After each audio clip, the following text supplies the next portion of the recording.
And he used to enter my car to go for me to drop him in Lagos Island. But he had one habit which he had developed, which was part of him from native land. From when he was very young, they are used to that habit. He would finish dressing himself, dress up, and then come to join me. My car is parked in front of my house. Come to join me in my car. And as he was coming, his chewing stick is in his mouth. He would chew and chew and chew and chew. Coming from his house, the chewing stick is in his mouth. Then this particular day, I never noticed he used to do it because he used to sit at the back of the car. But this particular day, he came still with the chewing stick in his mouth and sat in the front with me. And as he was chewing the stick, he was pouring the saliva and the chewed stick inside the car. He will chew and pour it inside the car. I looked at him. Is this what you used to do? I looked at him, very dirty. No, not in my car. Not inside this car. You can do it in Moluel. You can do it anywhere. So I asked him, why are you doing that? He said, okay, what do you say? He didn't understand what I was talking about. It's normal for him to do that. But it's not allowed in my car. And see, that was the last time I picked him. The another day he came and said, no, you cannot go with me because of that habit that you have. You cannot enter this car because this car cannot contain that habit. I wonder what habit you have that will not allow you into the clean house of God. This is house of God on earth. And I know that you cannot come here and chew stick and put it on this floor. You won't do that. But there are certain things, certain habits you have, which, unless you drop them, you will not be allowed into heaven. Certainly not. I told you so many stories before.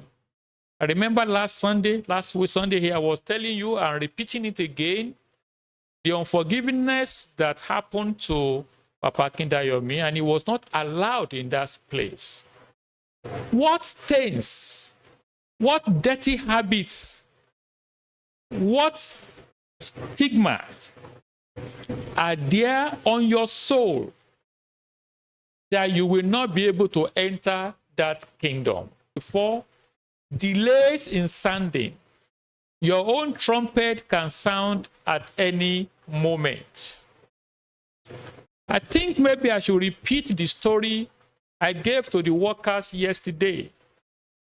I often told this story because it's very germane, it's very important, it's very graphic. When I heard it, a sister told me, a member of our church, she was a teacher, or she's still teaching, I believe. And she was having a Christian brother, same teacher in their school. And this brother had been a teacher for a long time. And he wanted to become vice principal. Others have been promoted vice principal. It was a government school, or still a government school. But the brother is late now. So he wanted to become vice principal, and he asked, okay, I want to be vice principal. He asked question. They say, go to the people, the authority that promote people in this school. It's a government school. They have many schools in Nigeria. Federal government school. So go to the people that promote people. Go to them and tell them you want to be vice principal. So he traveled to Abuja and went to the authorities that promote people and told them, I want to be vice principal. All right, if you want to be vice principal, you are qualified, you've stayed so many years in the service, and you are at this level, you can become vice principal. However, before you can be, you must give us 400,000 naira. That was exactly how much they told him to bring. Then he thought, where am I going to get 400,000 naira? I don't have it, but I want to be vice principal. They say, well, go and borrow. You know what your people do? Go and borrow. When you become vice principal, you can pay them back. That's possible. I can borrow, but suppose I borrow and I bribe you, and the trumpet sounds. He was thinking of the trumpet of Jesus Christ. And the trumpet sounds. Where do I find myself? Because certainly it is bad behavior to bribe, to buy your ways to buy.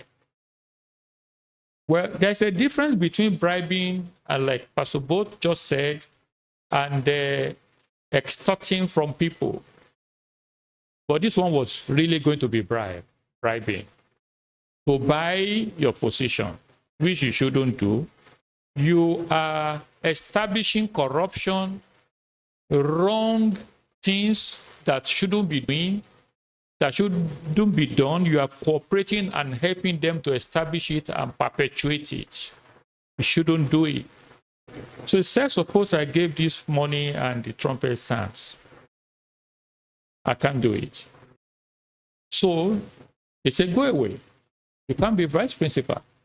So he left, came back to his station. He came back on a Thursday and arrived at the school. Where he taught, where he was a teacher, was a different town to where he's based. His family is in different town. So where he was teaching. And he will come on Monday morning, Sunday evening or Monday morning to school. And on Friday evening, he will travel back to his family in their home. So he came on Thursday and he wasn't feeling fine. He arrived not feeling fine from Abuja, feeling fine. And then he told this, our sister, I'm feeling one kind. Friday was still not okay. When school closed in the evening of Friday, his sister said, go home. Thank God your wife is a nurse. It will be all right for you.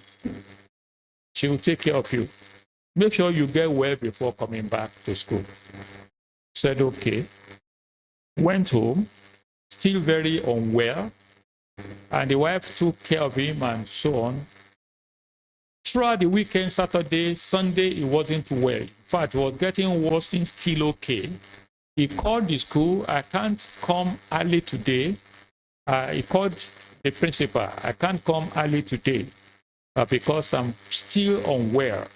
I hope I will get by, maybe towards afternoon I can travel.